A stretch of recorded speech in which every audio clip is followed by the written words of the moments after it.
can see that while today the Shaker site is best known as a sort of oasis away from the city, in its heyday this was actually the city in the middle of the forest.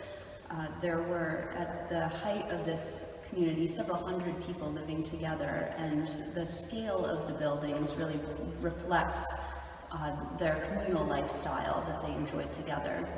You can see there were massive buildings. There was the Sisters' Workshop you can see on the left, the stone structure where women worked on a number of different projects, including packaging seeds and preparing herbs.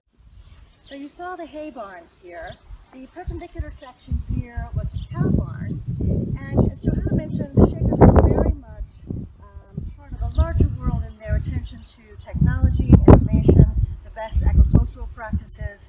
So here we have a wonderful example of the modern approach and the very efficient approach. You have a track between the cow barn and the manure shed. So you would have a cart of manure, you'd push it between the cow barn, empty it into the manure shed. And then you'll see the little piece at the back, that's where a wagon could be backed in, the floor is banked, so the wagon bed would be level with the floor of the manure shed. You'd offload the manure onto the wagon and drive it around to the fields for fertilizer. So again, just a very efficient system, which is what the Shakers were known for.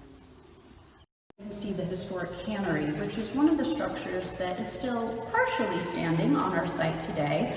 It is today represented by a one-story garage behind the wash house, but this cannery originally was 3 stories and is where the Shakers processed and hermetically sealed vegetables and fruits for sale to the world.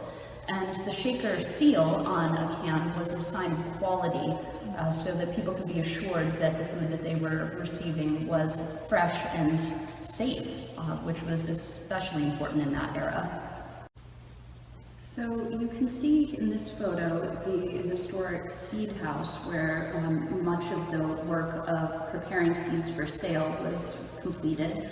And this particular industry required the work of both the brethren and the sisters of the community. Everything from tilling and planting to cultivating, harvesting, and then drying and packaging the seeds was performed within the community. And this was a very important economic driver of this society and really flourished from the late 1700s through the 1800s.